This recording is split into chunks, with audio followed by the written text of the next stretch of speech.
오늘 본문의 말씀은 출애굽기 36장 1절로 10절의 말씀입니다. 출애굽기 36장 1절로 7절의 말씀입니다.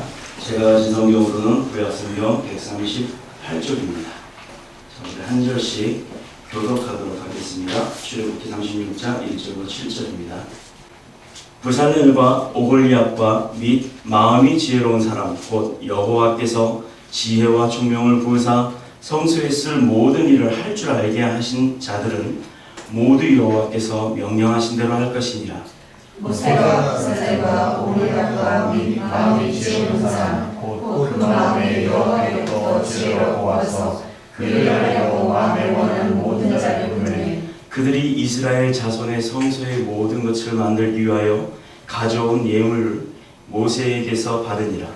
그러나 백성이 아침마다 자원하는 예물을 연하여 가져왔으므로 성소의 모든 일을 하는 지혜로운 자들이 각기 한 일을 준비하고 와서 모세에게 말하여 이르되 백성이 너무 많이 가져오므로 여호와께서 명령하신 일에 쓰기에 남음이 있나이다.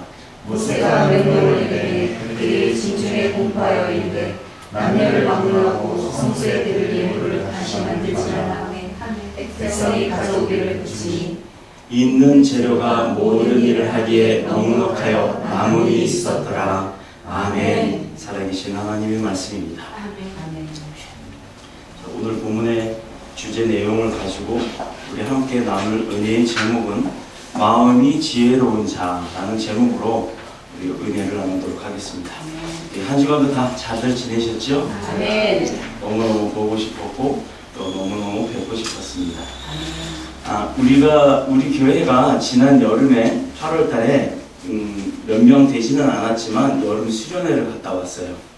강원도 횡성의 어느 한 곳에 텐트를 치고 아주 예전 방식대로 우리가 이제 예배를 드렸습니다. 비록 적은 인원이 참석을 했었지만 그 자리에 그 자연 가운데 함께 역사하셨던 하나님의 은혜가 너무너무 컸고 또 감사했고 충만한 자리였었습니다.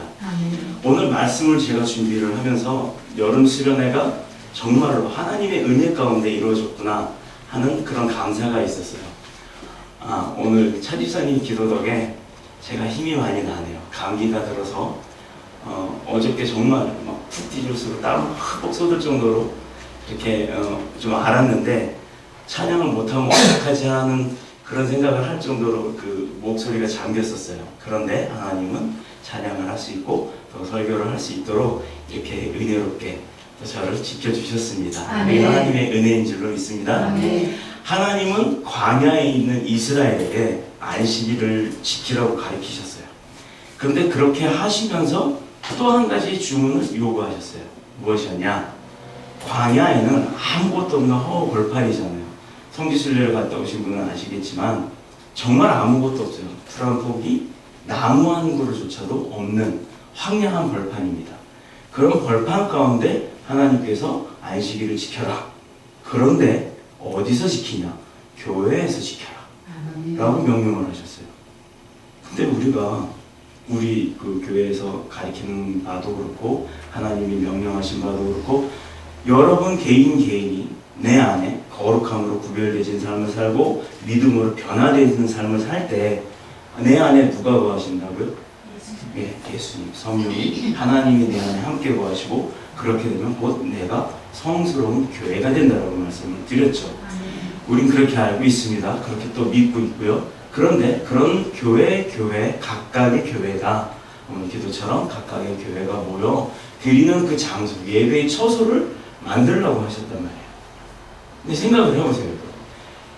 광야에 아무것도 없어요. 아무것도 없는데 거기다 뭘 만들으라고 주문을 하셨단 말이에요. 그러니 얼마나 황당할까요? 지금으로 따진다 그러면 우리가 시멘트도 개워야 되고 자갈도 구해와야 되고 거기다가 또 뭐 막 집어넣어서 막 쌓아야 돼요. 그래서 건물도 짓고 유리창도 만들어야 되고 거기다가 요즘 같으면 앰프 시설에 뭐 다 해야 되잖아요. 그러느라고 어마어마한 돈이 들어가죠. 그것 때문에 시험 드는 분들 많아요. 그것 때문에 비리 저지르고 장로 파면당하는 분들 많습니다. 하나님이 그렇게 안식일을 지키라고 하신과 더불어 교회를 조성하라고 했으니 이 이스라엘 백성들이 얼마나 고민이 되었겠어요. 그런데 지금 시대와는 달리 그 당시의 교회는 바로 거룩한 처소 성막을 의미했던 것입니다. 성막은 오늘날로 말하면 바로 우리가 지금 예배드리고 있는 이런 건물이 되겠죠. 그런데 그런 건물은 아무것도 의미가 없었어요. 그 거룩한 하나님이 거하시는 그 언약궤가 있었던 그 성막 안에, 그 성막이라는 것 자체는 유목민이나 또 아니면 계속해서 이동을 하면서 살아야 되는 그런 출애굽 시대의 이스라엘 백성들에게 정말 너무나도 아름다운 성전이 될 수밖에 없었던 것이에요. 하나님은 성전을 예배하기 위해서, 또 성막에서 예배를 드리기 위해서 또 그런 장소로 사용할 수 있도록 이스라엘 백성에게 명령을 하신 겁니다. 자, 명령 받았어요. 명령, 여기 남자분들은 군대를 다 갔다 오셨고 앞으로 그 뒤에 두 사람은 갈 거지만 군인들이 상관이 명령을 하면 내가 죽을 걸 뻔히 알면서도 갑니다. 안 가면 어떻게 되죠? 무슨 죄가 걸리죠? 항명죄. 전시에는 거기 사형까지 가요. 굉장히 무서운 죄예요. 그렇기 때문에 하나님, 사람도 군대에 가면 그렇게 전쟁 시에 해야 될 것처럼 하나님의 명령을 받은 이스라엘 백성들이 어떻게 했을까요? 만들었을 거 아니에요. 자기가 가졌던 재물, 거기 물두멍부터 시작해서 금초대, 뭐 여러 가지 제단, 이런 것을 다 그 백성들이 갖고 있던 물건들을 가지고 와서 만들기를 시작했다는 겁니다. 그런데요, 어느 날 보니까 너무 많이 가져왔다는 거예요. 가져오다 보니까 모세에게 그 신하들이, 부하들이, 또 그 일을 했던 사람들이, 아마 레위 지파 사람들이 됐겠죠. 그 사람들이 만들다 보니까 너무 많이 성도들이 갖고 와서 이거 너무 필요가 없을 정도로 많이 갖고 왔습니다. 이제 그만 갖고 오라고 얘기를 하세요. 그랬더니 모세가 명령을 한 겁니다. 이제 차고 넘치니까 그만 갖고 와라 라고 했는데, 그러고 나서도 보니까 차고도 넘치더란 얘기예요. 자, 저는요, 여러 교회를 다니면서 사역을 하면서 그 교회들이 정말 자리는 차지도 않았는데 그 교회를 아름답게 꾸미느라고 아름답게 꾸민 거예요. 크게 짓고 유리로 짓고, 그래서 겨울에 추워서 보일러를 주화장차 떼야 되고 그렇게 하는 그런 교회들을 너무나도 많이 봤습니다. 그로 인해서 장로님이 교회 헌금을 가지고 다른 짓을 하고 여러 가지 비리를 저지르는 것도 봤어요. 그래서 경찰들이 와서 조사를 하고 또 파면도 당하고 회의도 해서 그 일들이 잘못됐다 잘됐다 싸움이 일어나는 그런 일들을 너무나도 많이 봤어요. 요즘 시대가 너무 많은 것을 잊어버리고 사는 것 같습니다. 이 이스라엘 시대, 출애굽 시대 그 성막, 정말 보잘것없는 성막이었지만 이 이스라엘 백성들의 마음 가운데, 그 생각 가운데는 그 성막이 지금의 그 어떤 교회보다도 아름답고 웅장했고 성스러웠던 것으로 믿습니다. 아멘. 세상은요, 사람들의 요구에 의해서 늘릴 수는 있어요. 예배드릴 공간이 없어서, 정말 부족해서, 그래서 건물을 새로 지을 수는 있어요. 그러나 자리가 차지도 않았는데 불구해서 어느 교회가 새로 졌다고 해서 내 교회까지 새로 짓는다는 것은, 이거는 하나님이 원치 않는 일이라고 저는 믿습니다. 그 곰곰이 생각해 보면요, 아브라함 족장 시대에 가는 곳곳마다 제단을 쌓았어요. 그리고 뭐 했죠? 하나님 앞에 예배를 드렸어요. 들리세요? 소리 들리나요? 제가 귀가 이상한가 봐요. 광야에서는 성막을, 또 솔로몬 이후에 오늘에 이르기까지는 거대한 건축물을 짓고 그 성전 안에서 예배를 드렸습니다. 하나님께 예배하기 위해서는 자연만큼 좋은 게 없어요, 사실은. 그래서 이번에 첫 수련회를 자연으로 가자, 그렇게 해서 산속으로 간 거였습니다. 우리 왜 은혜 받으려고 그러면 산속으로 가잖아요. 저기 예전에 이천성 목사님이 운영하셨던 그 하늘산 기도원, 거기 가면 진짜 소나무가 길어요. 이만해요. 아름드리 나무들이 엄청 많아요. 산 비탈비탈해. 그리고 거기를 계단처럼 깎아놓고 거기에 장판 깔고 앉아서 그 앞에 조그만 비 오면 비 맞지 말라고 해놓은 그곳에서 예배를 드렸습니다. 정말 은혜를 받죠. 그런 자연만큼 좋은 환경은 아마도 없을 거예요. 하나님 그걸 원하셨던 거예요. 다만 우리가 현 세대에 와서 모여서 예배드리는 곳이 불편하니까 건물을 짓고 그러는 것으로 믿습니다. 사방을 콘크리트로 둘러싸인 채로 예배하는 한정된 장소보다는 오히려 하나님이 주신 그 탁 트인 넓은 자연 가운데서 그 하나님의 작품을 감상하면서 또 느끼면서 예배를 드리는 것은 정말 살아있는 예배가 되지 않았나, 더 생동감이 넘치는 예배가 되지 않았나 하고 저는 생각이 들었었어요. 그런 의미에서 생각해 볼 때 하나님께 예배하는 자들에게 과연 성전은 꼭 필요한가? 꼭 필요한가? 반문해 볼 필요가 있습니다. 일전에 제가 안디옥 교회에 대해서 말씀을 드렸죠. 목포에 있는 안디옥 교회, 제가 너무너무나도 존경하는 목사님이신데 그 목사님이 이미 은퇴하셨어요. 전주에 있는 안디옥 교회인데 그 깡통교회입니다. 일명 깡통교회. 예전에 미군 막사로 썼던 그 깡통 건물, 그거를 그대로 임대를 해서 쓰셨는데요. 지금은 증축을 했대요. 앞으로 한 칸, 뒤로 한 칸 더 해서 비닐하우스 같은 그 깡통 교회가 조금 더 길어졌어요. 그러나 건물은 그대로 깡통이에요. 그러니 얼마나 여름에 덥겠어요. 그 목사님이 주제가 그 목회 방침이 불편하게 삽시다였습니다. 내가 불편하면, 우리 교인들이 불편하면, 우리 교회가 불편하면 다른 이들이 편할 수 있다라고 그분은 그렇게 지론을 갖고 설교를 하셨어요. 그런데 그분이 은퇴하시고 정말 그분과 똑같은 다른 목사님이 오셨어요.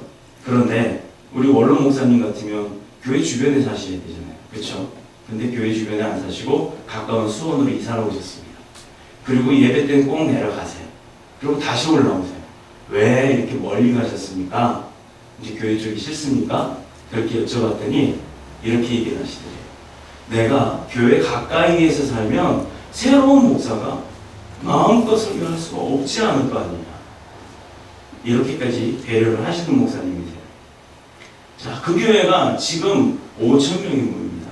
근데 그 교회 자리는요 800석이에요. 800석 자리에 5,000명이 앉아서 예배를 드려요.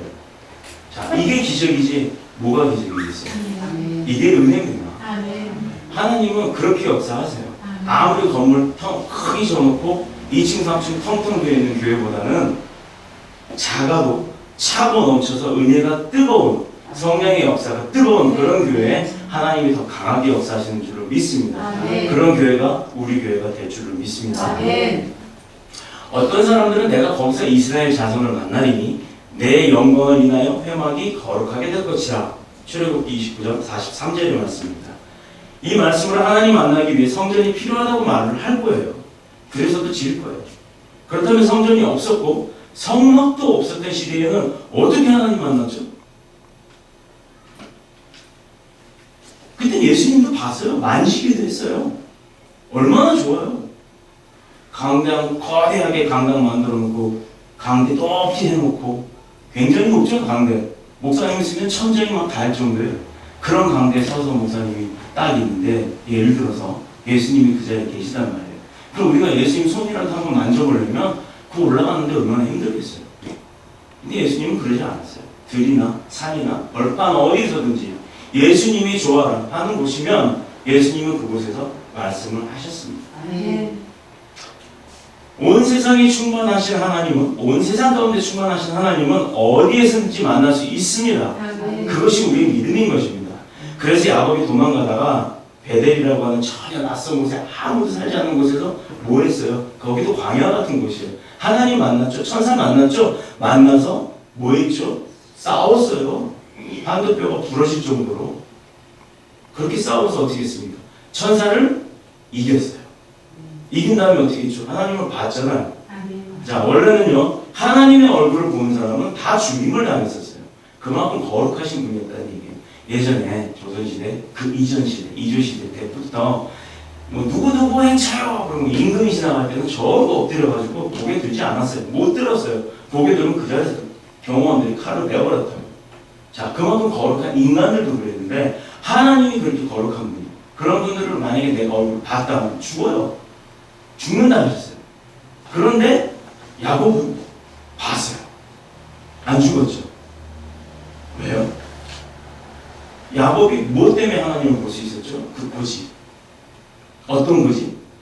나쁜 고집인가요? 믿음의 고집이었어요. 믿음의 고집. 내가 세상 것 다 버리고 하나님 것 절대 못 버리겠다고 하는 그런 믿음의 고집이 천사가 만류를 하는데도 불구하고 그 천사를 이길 정도로 하나님에 대한 집착이 강했다는 거예요. 집착이라는 표현이 그럴까요? 근데 그 단어가 가장 맞는 표현일 것 같아요. 그는 그곳에서 만난 하나님을 통해서요, 나그네 20년 동안 세월을 보낸 후에 큰 부자가 되어서 돌아오게 되었습니다. 자, 여기서 힌트 하나 주셨잖아요. 하나님을 놓치지 않는 자 부자가 된다고요. 아멘. 여러분도 그런 분이 된다고요. 아멘. 내가 물질적으로, 재산적으로, 아니면 지위가, 권력이, 그거 아무리 많으면 뭐합니까? 권력 좋은 사람들 보세요. 권력 막 자랑하다가 맨날 깜빵 가요. 제가 예전에 제가 경찰관이어서 안양교도소를 간 적이 있어요. 전두환 씨가 거기 있더라고요. 95년에. 저 전두환 씨 이렇게 들어가 앉아있는 거 지나가면서 이러고 들다 봤어요. 조그만 창으로. 이제 너네 아무나 막 잡아서 집어넣지 마라. 이렇게 고생한다는 사람들. 그러니까 꼭 범인만 잡아 넣으라라는 의미로 경찰학교에서 그렇게 가르칩니다. 그리고 이틀 동안은 거기 들어가서 살아보는 체험도 해요. 근데 이렇게 가다가 문도 요만해요. 철문이에요. 구멍도 요만한 거 하나 있어요. 딱 들다 봤더니 방이라고는 정말 우리 요 실습실만 해요. 그 방 하나에 그리고 쭈그리고 앉아서 무슨 불경책인지 무슨 책을 보고 있더라고요.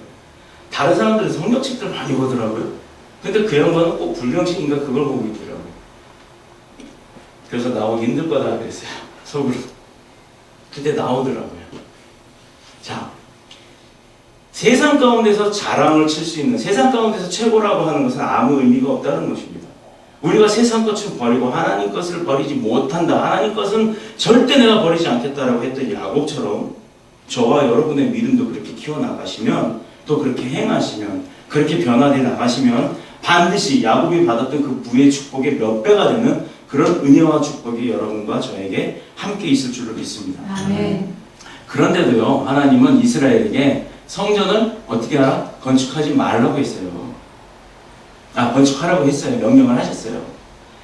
그것도 출애굽기 25장에서부터 40장에 걸쳐서 엄청난 양의 그 성경 구절을 통해서 계속 세세하게 뭐는 몇 규빗, 창은 어떻게 내고, 여기서 동쪽 방향을 어떻게 내고, 이렇게 해서 완전한 설계도를 가르쳐 주셨습니다. 자, 요즘 같은 건물이었겠어요? 성막이었단 말이에요, 성막. 자, 성막. 막이라고 하는 말의 의미가 뭘까요? 광목 같은 천으로 막았다는 거예요. 천으로 둘러서 막았는데, 그것조차도 너네 마음대로가 아니라 내가 원하는 대로 만들어라. 자, 왜 하나님이 이렇게 어렵고 복잡한 내용으로 성전에 대한 성막을 지으라고 하셨습니까? 결국 약속의 땅 가나안에 들어가려면 더 좋은 건축물로 성전을 지을 수도 있었단 말이에요. 그 모래 얼마나 많아요. 모래를 개워서 어떻게 해서 뭐 굽든 뭐하든 벽돌을 만들어서 하면 더 좋은 게 됐겠죠. 근데 언뜻 생각해 보면요, 하나님의 뜻을 어떨 때는 알다가도 모를 수가 있어요. 모르겠어요. 어쩔 때는 정말 왜 이렇게 하시지? 근데 우리는 거기서 하나 꼭 믿어야 될 게 있습니다. 하나님은 우리에게 화가 되게 하지 않는다. 아멘. 우리에게 화가 왔던 것조차도 우리가 하나님의 말씀대로만 순종하면 화가 복이 되는 줄로 믿습니다. 아멘. 그러나 하나님이 하시는 일에는 분명한 목적이 있었기 때문에 그렇게 하시는 줄로 믿어야 하는 것입니다. 아멘.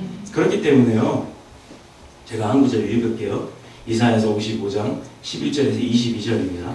비와 눈이 하늘에서 내려서는 다시 그리로 가지 않고 토지를 적시어서 싹이 나게 하며 열매가 맺게 하여 파종하는 자에게 종자를 주며 먹는 자에게 양식을 주며 그것과 같이 내 입에서도 나가는 말도 헛되이 내게로 돌아오지 아니하고 나의 뜻을 이루며 나의 명하여 보낸 일에 형통하리라. 어떻게 해요? 나의 명하여 보낸 일에 형통하리라.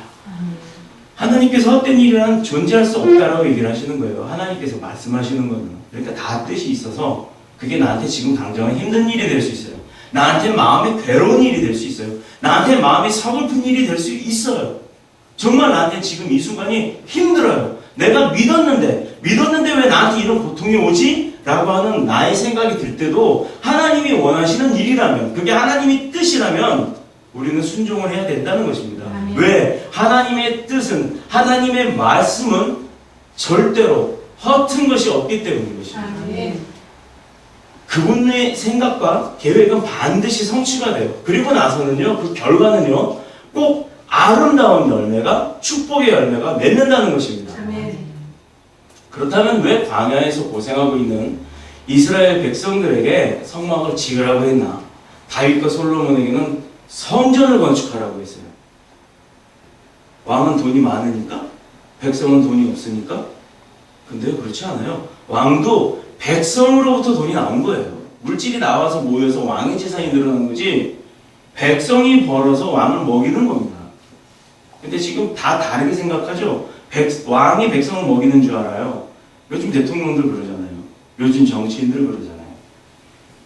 자, 오늘 본문에서 그 해답을 찾을 수 있습니다. 본문 1절에 보면요, 부사렐과 오홀리압이라는 사람이 이름이 나와요. 그리고 이 이름이 거명되지 않은 많은 사람들의 이야기도 그 뒤에 있어요. 그런데 이 사람들을 가리켜 성경은 아주 특별한 표현을 합니다. 어떤 사람이요? 오늘 제목, 마음이 지혜로운 사람이라고 하면서 그것을 다시 설명하기를 지혜와 총명이라고 얘기를 합니다. 우리가 보면요, 지혜나 총명이나 그게 그건 것 같죠. 지혜는요, 어떤 일을 풀어나가는 능력을 얘기를 하는 거예요. 총명은요, 풀어나갈 때 더 쉽게 풀어나가는 걸 얘기하는 거예요. 여기 비서가 자꾸 음성을 답을 하네. 내 양자만 나오면 자동으로 작동을 해요. 꺼주세요.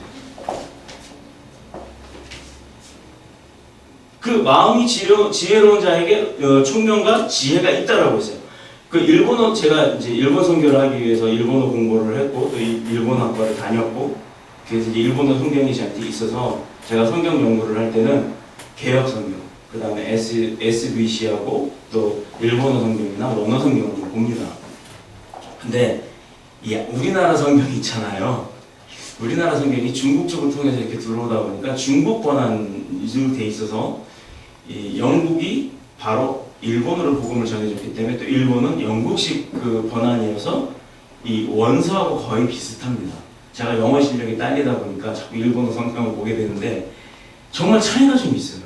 번역에서도 차이가 있고 내용도 약간씩 차이가 있어요. 일본어 성경에는 지혜와 총명이라고 하지 않고 영지라고 해놨습니다. 영적인 뜻, 영지. 신개역에서는 지혜와 영지라고 했는데 구개역에서는 지혜와 깨달음이라고 되어 있어요. 자, 한글 성경에는 총명은 구별한다, 이해한다라고 해석을 합니다. 이것은 어떤 사건이나 사물의 본질을 정확하게 이해하는 것을 말을 하게 되는데요. 또 그 교회에서 17년간 사역을 하면서 느낀 게 있는데 대부분의 교회는 교인들이 의외로 그 사물이나 사건의 본질을 잘 정확하게 이해를 못해요. 어떤 사건이나 사건의 그 본질에 대한 것을 정확하게 이해를 못하는 것을 느꼈어요. 문제가 생기고 나면요, 그것도 사건이 터지고 나면 제일 먼저 앞서는 게 왜 이 문제가 일어났는지 한 논리적인 판단이 있어야 되는데, 이제 누가 어떤 사람한테 왜 그렇게 했느냐라고 물으면 감정부터 일어나요. 아, 그게 어떻게 해서 내가 이렇게 하다 보니까 이렇게 실수가 됐습니다. 아, 이게 본인의 뜻이 아니었고 내 의도가 아니었는데 이런 오해가 생겼고 이런 잘못이 있었습니다. 죄송합니다. 이건 빨리 어떻게 좀 해결해서 회의를 해서 논의를 해서 지혜롭게 해결했으면 좋겠습니다. 이렇게 가야 되는데요. 누가 어떻게든 이렇게 얘기를 하면요, 지적질이라고 생각을 하고 감정을 앞세우는 게 대부분의 교인들이었어요. 그래서 싸움이 일어나더라고요. 아니, 교회 안에 왜 싸움이 일어납니까? 자기 주장이 강하기 때문에 싸움이 일어나는 거예요. 자기 주장이 나오기 시작하면 이 본질을 정확하게 이해한다는 것은 아예 불가능해요. 흥분이 되고 들으려고 안 해요. 내 얘기만 합니다.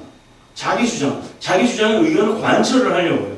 그래서 관철을 안 하려고 반대 주장을 내는 사람하고는 대적을 하고 싸움을 하고 나중에는 갈라지기까지 하는 거예요.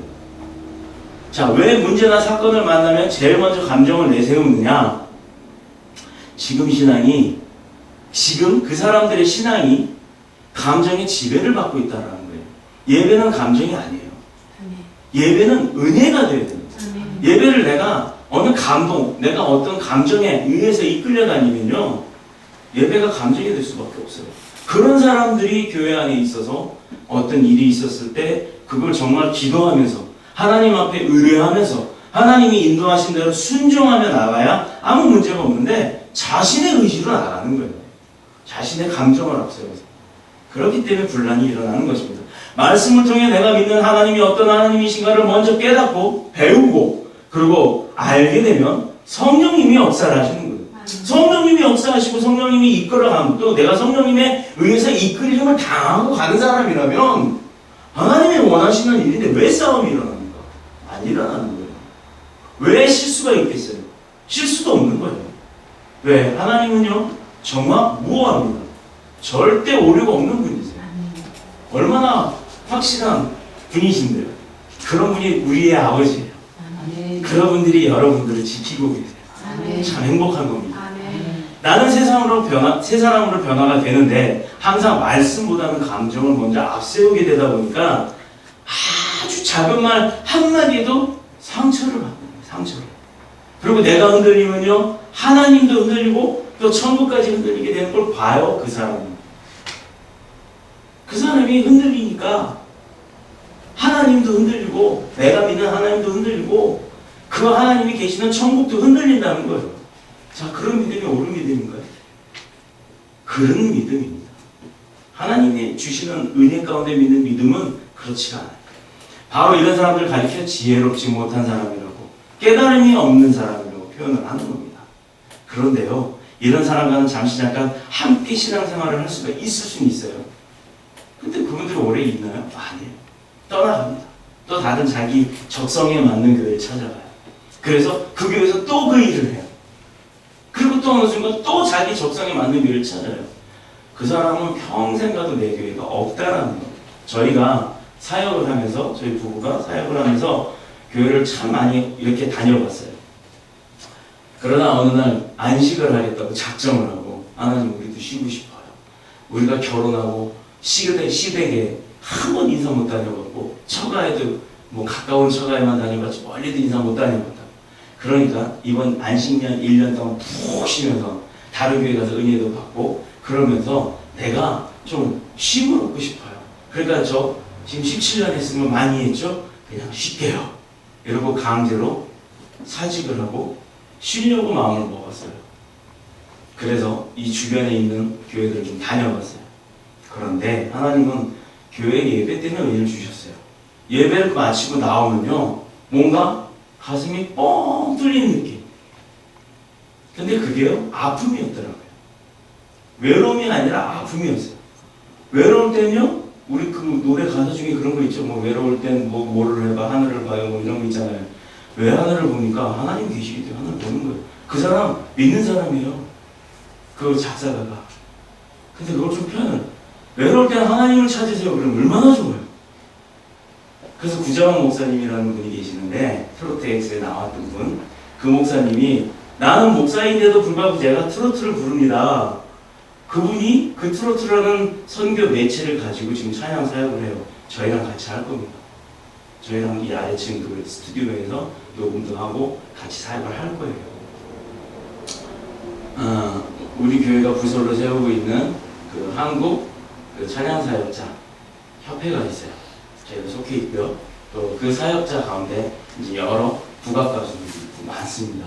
일반 우리 뭐 소양이나 이런 뭐 대단한 분들이 아니고 그런 분들은 사실 우리가 같이 함께 하기도 우리도 힘들고 근데 좀 다른 분들이 있어요. 색다른 분들이 정말 그 복음 매체를 가지고 주님의 말씀을 증거하는 분들이 계세요.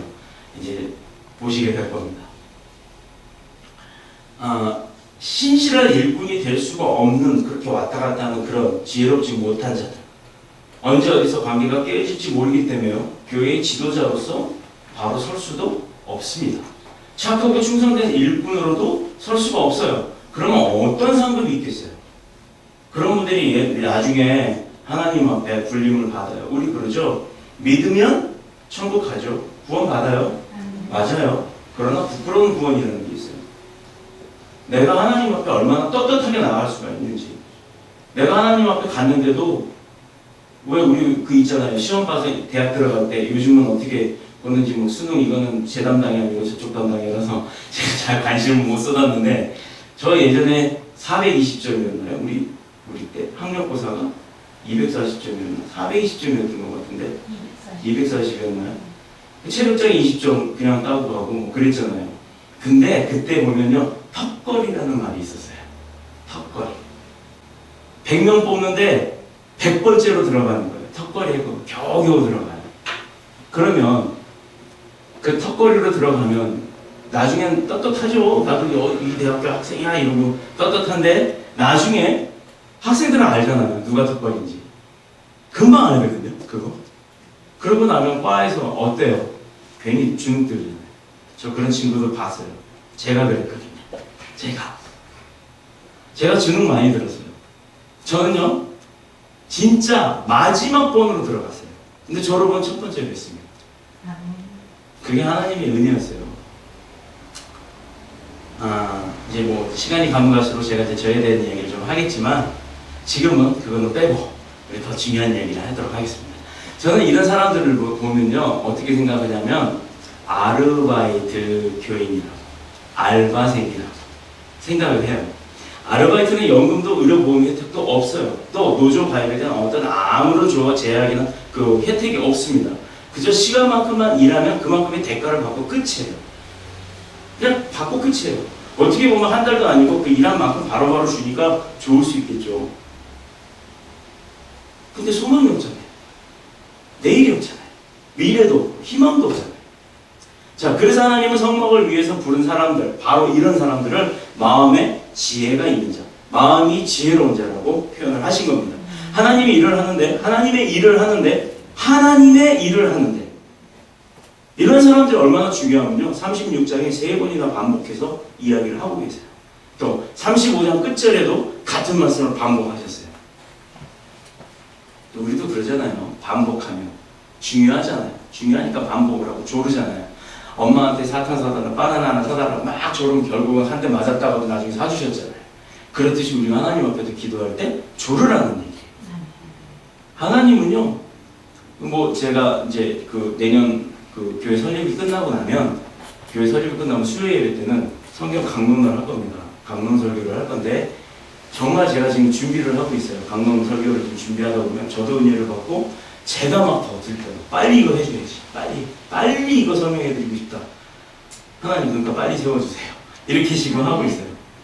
왜 그러냐면 여러분 대부분의 사람들이 교회를 그렇게 많이 다녀요. 교회를 다녀요. 진짜 교회만 다녀요. 교회 다니면서 하나님 만나야 되는데 교회만 다닌다고요. 그래서 저는 전도팀 나가서 전도할 때 너 교회 다니니? 이렇게 물어보면 그 옆에 지나가다가도 학교 앞에 그런 거 많거든요. 운전하고 가다 보면 어느 교회에서 와서 전도사님들이 그 얘기를 해요. 너 교회 다니니? 근데 다니는데 아니요 안 다니는데.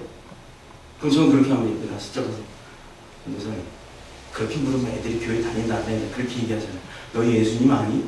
예수님 만나봤니? 이렇게 묻는 게 더 낫지 않겠냐.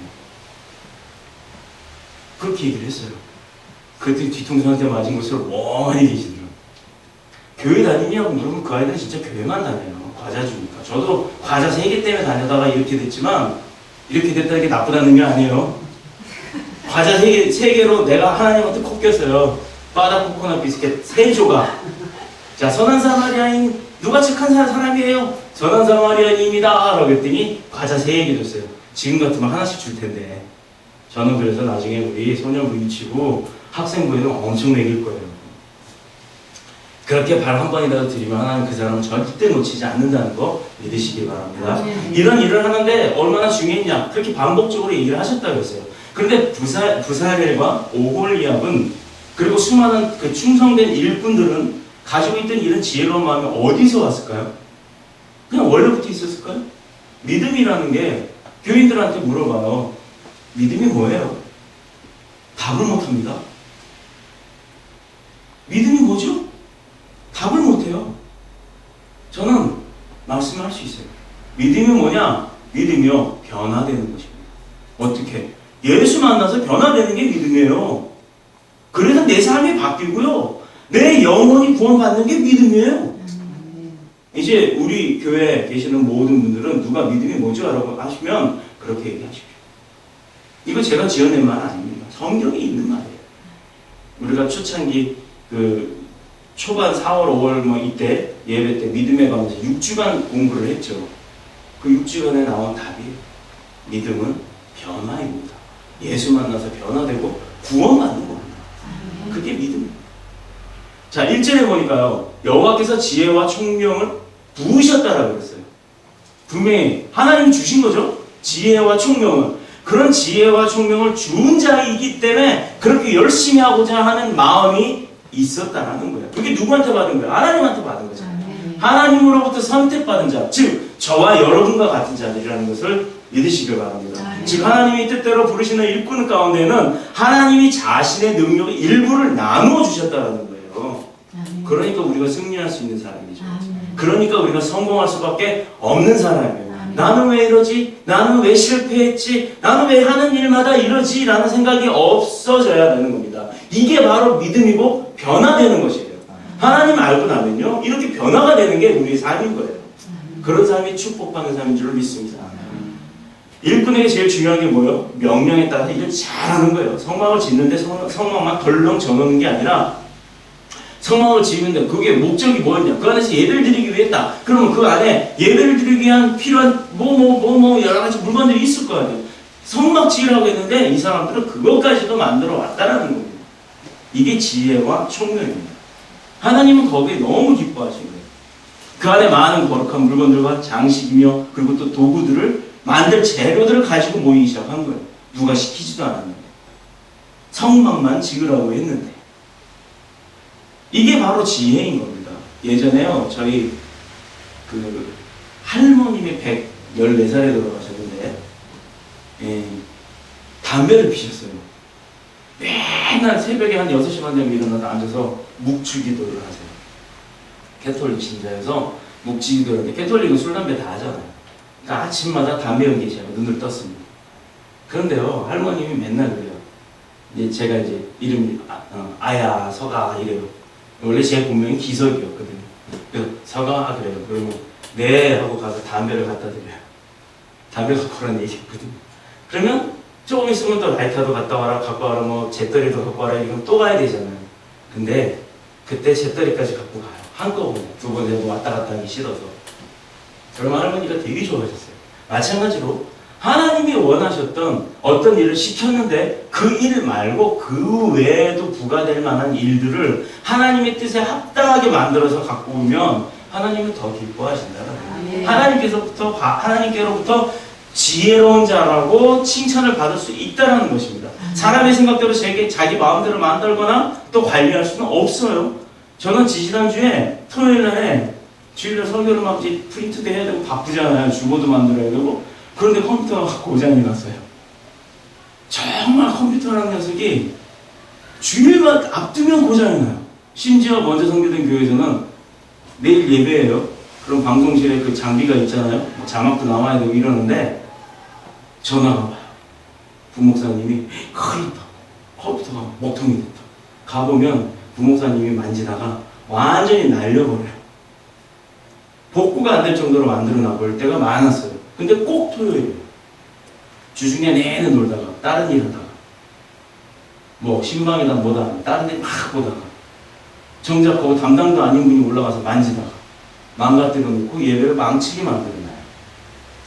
교역자라고 해서 목사라고 해서 쓰임 안 받는 줄 아십니까? 쓰임 받습니다. 깨어있지 못하면 쓰임 받아요. 그래서 여러분들은 그런 목자 되지 말라고 저를 위해서 기도를 많이 해주셔야 돼요. 그런 여러분들의 중보 기도의 덕에 제가 힘을 낼 수가 있는 것입니다. 사람의 생각대로 할 수 없는 거예요. 그렇게 고장난 컴퓨터를 포맷하고 반나절에 거쳐서 다시 프로그램을 다 깔았어요. 제가 좋은 능력이 있었다면, 저 컴퓨터 전공이거든요. 제가 원래 대학은 전자계산학을 했어요. 프로그램을 짜는 프로그램이에요. 근데 그런 사람이 컴퓨터는 빌빌빌빌 거려요. 하드웨어는 몰라요, 잘. 제가 좋은 능력이 있었다면 아마 완전하게 복구를 그 순간 해버렸을 수도 있을 거예요. 그러나 그런 능력이 없었기 때문에 제게 부족함이 있어서 정말 많은 희생을 치렀습니다. 많은 데이터를 잃어버리고 그리고 또 많은 자료를 소실시켜버리면서 시간까지 뺏겨가면서 복구를 해야 하는 상황이 벌어졌었어요. 하나님의 일도 마찬가지예요. 여기서 지혜와 총명이란 말씀은요, 사실로 그들에게 능력을 베푸셨다는 의미예요. 그러면 그들은 인간의 힘이 아닌 하나님의 능력으로 하나님께로부터 받은 전문적인 능력이 있었다는 거예요. 자기는 몰랐지만 하나님이 내게 주셨던 어떤 전문적인 능력이 있었다는 것이죠. 텔레비전이나 신문에 보면요, 지혜로운 사람들은 종이 한 장, 빈병 하나, 또 뭐 헌옷까지 하나도 버리지 않고 뭐 리사이클링을 한다는 거잖아요. 이렇게 리폼, 옷도 뭐 가지고 잘라갖고 뭐 못 입는 거, 치마를 만들고 가방을 만들고 막 이런 거 나와요. 우리 처형도 그 옷가게를 하시는데 옷가게에서 그런 일을 전문으로 한대요. 근데 보면 별로 이쁘지는 않아요. 박음질이나 이런 건 잘해요. 정말 그거는 잘하는데 리폼한 걸 보면 그렇게 이쁘지는 않아요. 아마 하나님 앞에 지혜를 좀 구해야 되지 않을까 싶습니다. 어떤 사람들은 좁은 공간을 넓게 활용하는 그런 지혜가 있어요. 요즘에 서울에요, 집 하나 이렇게 단독주택 구입지고 나면 이렇게 빌라들이 들어서잖아요. 근데 사실상 빌라를 세우려면 한 두세 채를 없애고 이렇게 빌라를 져야 된대요. 근데 그렇게 하기가 서울은 땅값이 너무 비싸니까 요즘엔 미니하우스라는 게 나오더라고요. 폭은 뭐 7, 8평밖에 안 돼도 높이로 한 3, 4층을 져서 한 가구가 살 수 있는 그런 집들이 나오더라고요. 이것도 지혜죠, 어떻게 보면. 어떤 사람들 그 좁은 땅에 그렇게 효율적인 공간으로 집을 짓고 사는데요. 한마디로 건축이 아니라 어떻게 보면 예술이라고 할 수 있을 정도로 정말 잘 졌어요. 이스라엘의 광야 시대에서도요, 이런 지혜와 능력을 소유한 사람들이 많이 있었는데 오늘날에는 왜 교회 안에 그런 사람들이 없을까요? 답 나왔잖아요. 아까 말씀드렸잖아요. 그런 전문적인 지혜는 하나님으로부터 받는 거라. 내가 열심히 공부하고 배워서 받는 것도 있겠지만 그보다 더 전문적이고 능력의 지혜는 그 능력은 하나님으로부터 받을 수 있는 거라는 겁니다. 공부하는 방법, 그것도요, 하나님한테 지혜를 구하고 하세요. 그래서 하나님한테 의존하는 거예요. 내가 할 수 없기 때문에 하나님한테 의존하는 거예요. 하나님 거 얻어갖고 하는 거예요. 하나님의 능력 내가 뺏어서 하는 거예요. 아니, 자식이 아빠 거 뺏지 누구 거 뺏어요? 하나님 남자인가요, 여자인가요? 이거 좀 헷갈리죠? 하나님은 남자예요, 여자예요? 네, 하나님 성별이 없어요. 근데 왜 아버지라고 그래요? 하나님 어머니라고 그럴 수도 있잖아요. 그렇게 해서 나온 게 이단이에요. 하나님 어머니라고 하면 저기 있잖아요, 율목교회잖아요. 십자가 땡깡 자를 거고. 우리 학원 안에도 거기 다니는 아이가 있어요. 저랑 가끔 교리 논쟁을 벌이는데,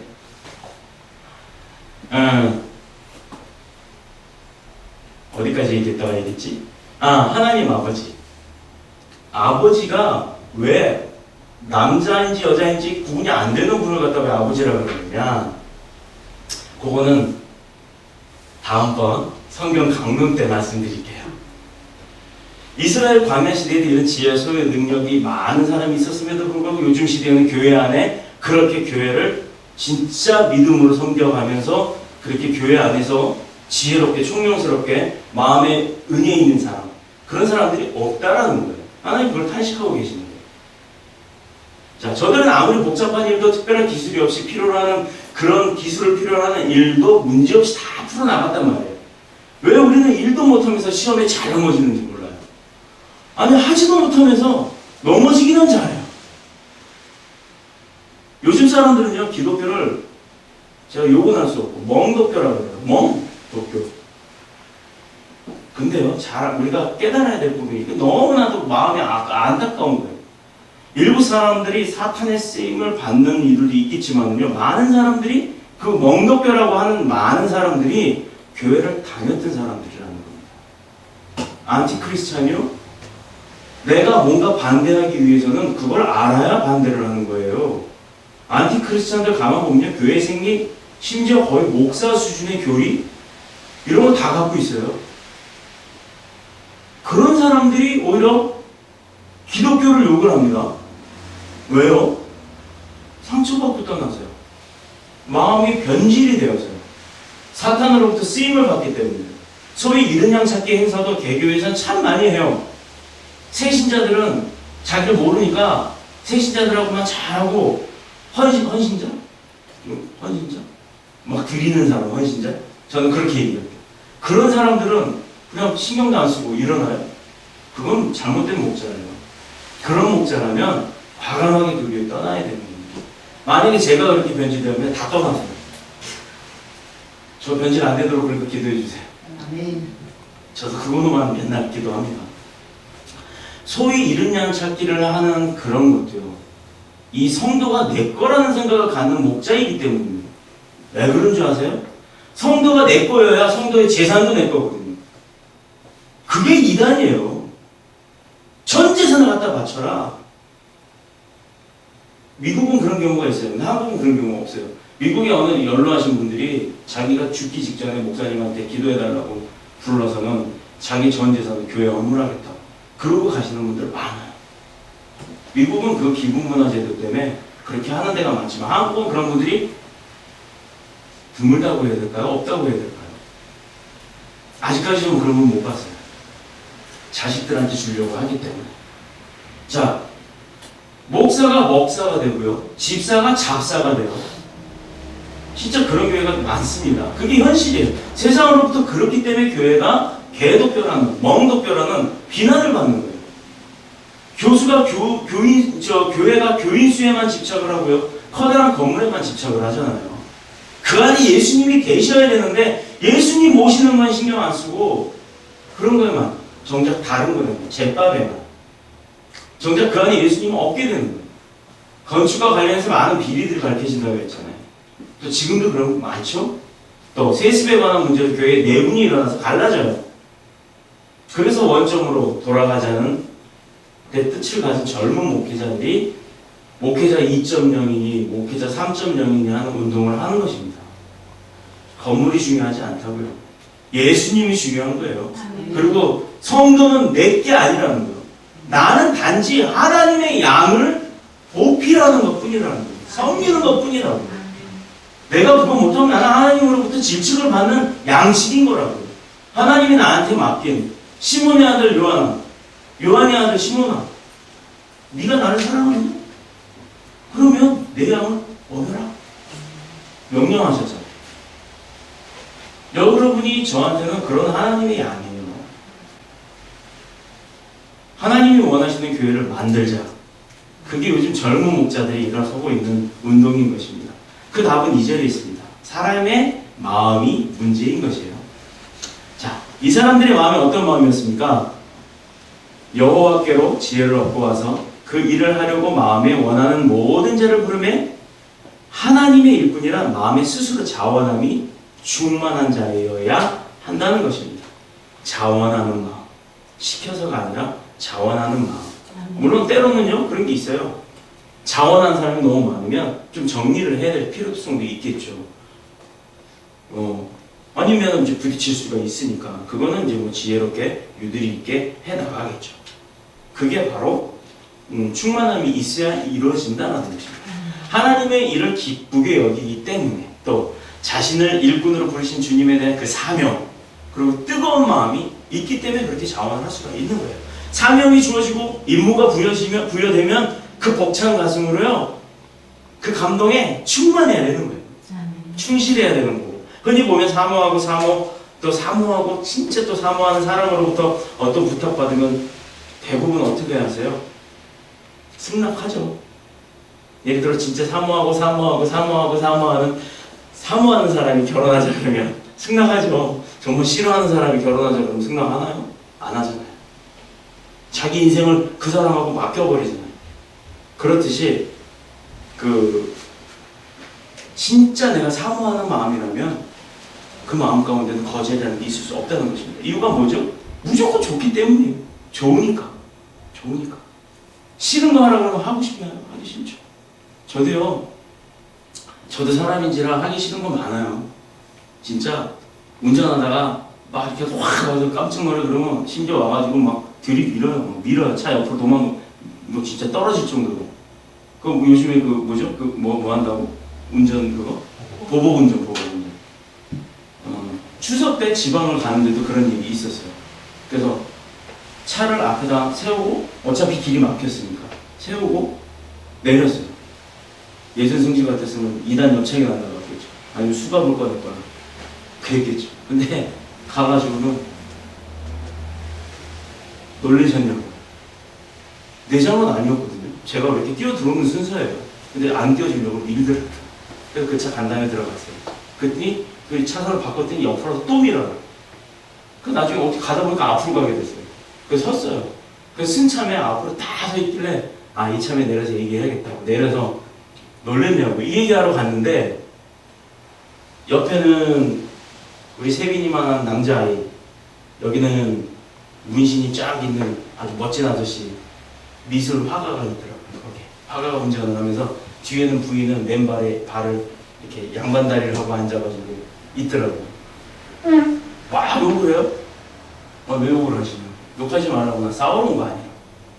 놀라셨냐고. 뭔가 애기가 있어서 애기야 놀래니? 봤죠? 내가 이렇게 머리 들고 애기야 놀래니? 근데 문을 확 열고 나오더니 멱살을 막 쥐고 막 흔들려고 그러더라고요. 근데 어떻게 했겠어요? 승지 같았으면. 옛날 같았으면 아마 차 밑으로 집어넣었을 거예요. 그런데 제가 하나님을 믿는 목자인데 그럼 되겠어요? 그래서 봐라, 내가 일부러 그런 게 아니다. 그 설명을 했어요. 그리고 그때 뭐 부인이 막 왼발로 쫓아나와서 자기 남편을 끌어가더라고요. 그래서 그렇게 해서 무마가 되고 알아서 갈 때 잘 가시라고 그러고 말았는데, 저라고 그거 그냥 그렇게 하고 싶겠어요? 아닙니다. 저도 화나면 화나는 대로 막 하고 싶어요. 내가 하고 싶은 대로 할 수 있는 저도 인간이잖아요. 그러나 내가 하나님을 믿으면서 하나님의 영광된 삶을 살겠다고 하는 사람이, 하나님을 내가 내 안에 모셨다고 하는 사람이 그렇게는 할 수 없다라는 거죠. 자, 사랑하고 존경하고 희생하고 마음도 기쁘고 힘든 것도 힘든 줄 몰라요. 그렇게 되면 우리가 주님을 사랑하고 주님의 몸된 교회를 사랑하는 마음이 바로 이렇게 돼야 되는 것입니다. 신실한 복음의 일꾼의 특징은요, 능력도 있지만 더 귀한 게 있어요. 바로 뭐냐? 충성된 마음이 있다라는 것입니다. 교회의 일은 주님을 사랑하는 마음이 없으면요, 그냥 잔꾀나 부리고 난 뭐 할 때 슬쩍 얼굴만 왔다 갔다 하다가 시간 딱 되면 아 수고했습니다 이러고 가요. 근데 보면 땀 하나 안 나 있어요. 남들은 옷이 다 젖어 있을 정도로 막 나대질하고 이렇게 하는데 진짜 멀쩡하게 가는 분들 많아요. 그러다 보면 반드시 시험에 들고 넘어지는 겁니다. 단 우리 교회는 그런 분들이 없어요. 그럴 만큼 인원이 많지도 않고요. 우리 교회는 그런 분들이 없습니다. 왜 시험에 드나요? 마귀의 꼬임에 넘어가기 때문입니다. 왜 시험에 들까요? 일을 해도 기쁨이 없기 때문에. 저는요, 제가 그런 경험을 해봤어요. 찬양 사역을 하다가 아주 의도적으로 장로님 한 분이 반주자들을 빼돌렸어요. 대예배 찬양인도 시작하는데 반주자가 안 올라와요. 반주자가 안 올라와요. 장로님 따님이었는데. 그랬더니 올라왔어요. 급하게 소년부에 가서 뭘 해줘야 돼서 오늘 반주 못할 것 같습니다. 이러고 내려가 버렸어요. 어떻게 해요? 그럼 반주자 없이 가죠. 그냥 찬양 그냥 해버렸어요. 찬양이 또 끝나고 옷을 갈아입으려고 성가대 쪽으로 내려오는데 탁구를 치고 있대요. 급한 일. 그래서 그때부터 마음에 환란이 왔습니다. 시험이 왔어요. 이렇게 내가 이 일을 하는 게 고통스럽고 힘들다 그러면 이건 내가 내려놓을 때가 됐나 보다. 그리고 내려놨습니다. 그랬더니 하나님이 그 다음에 역사하신 방법은 그 교회에서 찬양을 다 없애버리셨어요. 본인들은 찬양하고 싶어서 난리가 났는데도 불구하고, 그래서 전문가다 누구다 막 초빙을 해서 사역자로 써도 찬양의 부흥이 일어나지 않는 역사가 하나님으로부터 있었습니다. 자, 하나님은 이러신 분이에요. 하나님의 사역을 방해하면 안 돼요. 하나님의 일을 내가 담당하고 감당할 때는요, 충성된 마음으로 기쁨을 한다고 했잖아요. 그 안에는 하나님이 지켜주시는 게 있다라는 것입니다. 근데 그런 자들을 방해하면 안 되겠죠. 도와야 되는데 돕지 못하고 방해하면 조금 전에 얘기했던 그런 일들이 벌어집니다. 자, 교회는 주님을 사랑하는 마음이 없으면 잔꾀나 그리고 핑계대기를 좋아한다고 했어요. 그러다 보면 반드시 시험에 들고요. 또 그 받는 지혜와 능력으로 일하기 때문에 시험에 들 이유가 없는 거예요. 정말 기쁨을 하는 자는 신이 나는 거예요. 무슨 일을 해도 재미가 있어요. 바로 이런 사람이 축복에 넘치는 자인 줄로 믿습니다. 이런 열심으로 주님을 섬기는 일과 또 복음을 전하는 일에 사용을 한다면 오늘 본문처럼 넘치는 축복이 각각의 가정에 있을 줄로 믿습니다. 하나님의 일은 자발적으로 해야 기쁨이 있는 거예요. 보람이 있는 거예요. 그런데 하나님도 자기 백성에게 이제 이런 사람들을 다 일컬어 놓고 네 가지 중요한 선물을 주셨는데요. 첫 번째가 어떤 선물일까요? 우리가 기도 말미에 꼭 하잖아요. 등장하시는 분이 있어요. 우리가 기도하고 나서 마지막에 꼭 할 때 등장하시는 분. 예수 그리스도, 그리스도이신 예수님을 우리에게 주셨습니다.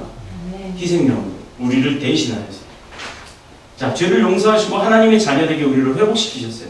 자, 두 번째는요, 성경의 말씀을 통해서 하나님의 거룩하고 온전한 뜻이 무엇인지를 우리가 깨달을 수 있는, 그래서 따르고 실천할 수 있는 바른 길로 갈 수 있는 것을 우리에게 주신 겁니다. 이게 두 번째. 첫 번째가 예수 그리스도, 두 번째가 성경 말씀, 셋째는요, 성령님을 우리에게 주셨습니다. 그래서 믿는 자를 성령님은 우리와 동행을 하시면서 보호해 주시는 거예요. 아까 얘기했잖아요. 보호해 주신다. 그리고 풍성한 은혜의 삶을 살 수 있도록 우리를 이끌어 주시는 거예요. 자, 그럼 마지막 네 번째, 축복의 도구로 성도들에게 무엇을 주셨다? 이 교회를 주셨다는 거예요. 제가 목회를 시작하면서 아무리 생각해봐도 교회는 물론 그 하나님의 몸된 성전이지만 분명한 것은 첫째로 하나님이 자기 백성들을 축복하기 위해 주셨다는 수단이라는 것, 교회가 그 수단이라는 것, 그곳에 모일 수 있게 해주셨다는 것. 그러므로 이스라엘이 성막을 지으라고 했던 명하셨던 것조차 그곳에서 자기 백성들을 만나기 위한 장소로 수단으로는 삼으셨지만 우리에게 있어서 더 중요한 사실은 성전 건축, 또 주님의 십자가를 위해서 날 위에 피 흘려 돌아가신 것, 그 은혜의 만분의 1이라도 갚을 수 있는 헌신의 기회를 우리에게 주셨다는 겁니다. 그래서 우리에게 그런 교회를 주셨다는 거예요. 술 좋아하는 사람은 뭐 술에게 또 자기 재물과 또 시간 그리고 심지어 몸까지 뭐예요. 다 갖다 바치죠. 도박 좋아하는 사람, 이번에도 그 어느 제지회사 그 사장님, 회장님의 아들 자제분이, 창업주 자제분이 도박판 외국 나가서 100억이라는 큰 돈을, 회사 돈을 갖다가 막 물쓰듯이 써서 문제가 됐는데, 정작 그 본인은요, 내가 내 아버지 돈 갖고 썼는데 왜 난리야? 이러고 있어요. 세상의 사람들이 죄 짓는 일에, 또 자기 인생을 망치는 일에, 마치 여름에 불 켜면, 우리 저 캠핑 갔을 때 불 켜놓으면 나방 막 달려들잖아요. 그렇게 달려들어요, 불나방처럼. 근데 그게 재밌대요. 자기를 망치는 건 재밌대요. 자기를 망치지 않는 건 재미없다 그래요. 예를 들어 부모가 내 자식이 나쁜 것, 잘 못하는 걸 훈계를 해요.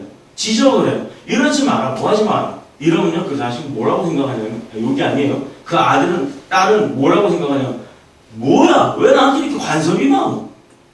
응? 비록 입이 이만큼 나. 심지어 막 가출돼요. 우리 작은 놈이 그랬어요. 중학교 2학년 때 얼마나 가출을 잘했는지 맨날 교회 가서 붙들어 갔어요. 성가대실 가가지고 엎드려 자고 있어요. 갈 데도 없는 얘기예요. 그러더니 이 자기 죽을 줄 모르고 그렇게 훈계하는 거는 싫다 그러고 정작 그게 자기를 살리는 것이라는 걸 몰라요. 우리가 예수님을 믿고 예수님이 원하는 길이 어떤 길이었어요? 좁은 문이에요. 큰 문이 아니에요. 다 갖춰져 있는 그런 문이 아니라 좁은 문으로 가야 한다고 하셨어요. 근데 좁은 문 진짜 다니기 힘들잖아요. 하나님이 원하시는 게 바로 그거예요. 우리 희생을 강요하시는 거예요. 그 희생이 어떤 거예요? 기쁨 가운데, 헌신 가운데 나오는 희생을 말씀하시는 겁니다. 죽으면 천국 간다고 하는 사람들이 돈 떨어지고 어려운 일을 당하면요, 왜 그렇게 두려워하고 낙심을 하죠? 나 죽으면 천국 간다 하는 기쁨이 있는 사람들, 그런 소망을 가진 사람들이 죽는 걸 왜 두려워하는? 교회가 선민을 축복하기 위해서 하나님의 은혜의 산물로 이렇게 생겨난 것이라고 우리가 믿는다 그러면 교회만 오면 신이 나고요, 기뻐야 하는 거예요. 왜? 정말 신나고 놀라운 축복이 우리에게 있잖아요. 우리를 기다리고 있잖아요, 교회에서. 또 그러므로 교회를 다름 아닌 하나님의 백성들이 헌신할 수 있는 장소라고 생각을 해야 되는 것입니다. 둘째로 교회는 선민을 축복하기 위한 하나님의 지혜인 줄로 믿습니다. 7절에요. 있는 재료가 모든 일을 하기에 넉넉하여 남음이 있다고 했어요. 마지막 절에. 여기 성막을 세우기 위한 재료라는 것이 시장에서 돈 주고 사온 것이 아니라 6절에 보니 스스로 가져왔다고 했어요. 6절에 보면 스스로 수고하여 만들었다고 했어요. 근데 그게 차고도 넘쳤대요. 얼마나 기뻤으면 내 거 갖다 썼으면 좋겠다고 막 갖고 오잖아요. 심지어 오늘 못 쓰면 이거 쓰고 다음에 다르면 내 거 쓰자. 그것도 안 들어옵니다. 예비까지 해놨어요. 이게 하나님의 축복이라는 것입니다. 하나님을 사랑하는 마음에 지극정성을 다하면 그 그 온 백성들이 수고하고 그 수고가 나중에 쓰기에도 남을 정도로 차고 넘쳤다는 사실. 그때 하나님이 그 쓰는 것만 축복을 했겠냐고요. 쓰고 남아있는 그것도 축복을 하셨다는 얘기예요. 이유가 뭐죠? 왜 이 사람들이 그렇게 넘치도록 수고를 했죠? 바로 하나님의 축복을 이루는 것이기 때문에 그렇게 헌신하면서 내가 그 자진해서 기쁨으로 그 일을 했다는 거예요. 자, 하나님의 나라와 그의 의를 위하여 수고하고 희생을 하며 너희는 먼저 그의 의와 하나님의 나라를 구하라고 했잖아요. 그것을 위해서 수고하고 힘쓰고 희생을 하면 반드시 하나님이 값을 갚아주신다는 거예요. 하나님이 시켰잖아요. 먼저 구하라고. 채워주시고 형통하게 해주시고 또 나에게 풍성하게 해주시는 줄로 믿습니다. 셋째로 하나님을 믿는 자들에게 큰 능력을 베푸시는 곳이 교회라는 것을 믿으시길 바랍니다. 하나님은 국회의사당을 통해서 일하지 않으세요. 국회에 있는 믿음 좋은 국회의원들이 이제 일을 하려고 하시겠죠. 그렇지만 국회의사당을 통해서는 하시는 거 없어요. 교회를 통해서 하나님의 뜻을 이루시는 줄 믿습니다. 주님의 몸된 교회를 사랑하고 또 복음을 위해서 헌신을 한다면 자아 중심의 인격이 이 그리스도 중심의 인격으로 바뀌는 거예요. 내가 아니라 하나님으로. 정력과 감정에 묶인 삶이 변화해서 축복의 중심의 삶이 되는 줄로 믿습니다. 그런 역사가 바로 사도행전 2장 42절 45절에 나타났고요. 또 오늘 더뉴스 복음교회에도 그 역사가 넘치는 줄로 믿습니다. 마지막으로 누가 지혜로운 사람이라고요? 교회는 하나님이 예배를 통해 자기 백성을 만나는 장소일 뿐만 아니라 그 백성을 축복하시기 위한 도구라고요. 누가 지혜로운 마음을 가졌다고요? 하나님의 일을 기쁜 마음으로 더 열심히 섬기고 자발적으로 헌신하는 자에게 큰 축복이 임하신다는 것입니다. 누가 지혜와 총명의 일을 하는 사람이라고요? 주님께 기쁨의 마음을 드리고 또 그 사명에 감격하고 감동하고 주님 앞에 충성하는 자, 그런 삶을 사는 자가 어떻게 해요? 하나님으로 받은 능력을 소유하는 자, 그래서 세상 가운데 승리하는 자가 되는 줄로 믿습니다. 왜 그렇게 말할 수 있죠? 그야말로 십자가 보혈로 값주고 산 살아있는 예수 그리스도의 몸이요 하나님이 거하는 곳이 바로 더뉴스 복음교회이기 때문인 것입니다. 바로 거룩한 성전이 되어가는 것이기 때문입니다. 자, 말씀을 마치려고 합니다. 우리에게는 자녀들이 있어요. 누구나. 그리고 천대 만대에 거친 후손들이 생겨날 거예요. 우리뿐이 아니라 우리가 생산해낸 자녀, 내 거 아닙니다. 하나님이 우리한테 맡기신 거예요. 이 자녀들조차도 하나님 거라고 인정을 하셔야 돼요. 그렇게 하고 하나님 내 말을 안 들을 때, 부모의 말 안 들어 속상할 때 자녀를 하나님 앞에 드리세요. 하나님, 저로서 할 수 없어요. 저에게도 지혜를 주시고 이 아이들을 다룰 수 있는 것 하나님이 책임져 주십시오. 하나님 앞에 맡기세요. 걱정, 근심, 염려 다 떠나갑니다. 그리고 하나님이 손 대실 겁니다. 하나님이 키우시는 아이는 잘못되지 않아요. 하나님이 예비하신 축복과 능력의 기회가 더뉴스 복음교회를 통해서 주어지는 줄로 믿고 또 받은 사명과 능력으로 축복의 시대를 열어가는 저와 여러분이 되시기를 그리스도신 예수님의 이름으로 축복합니다. 기도드리겠습니다.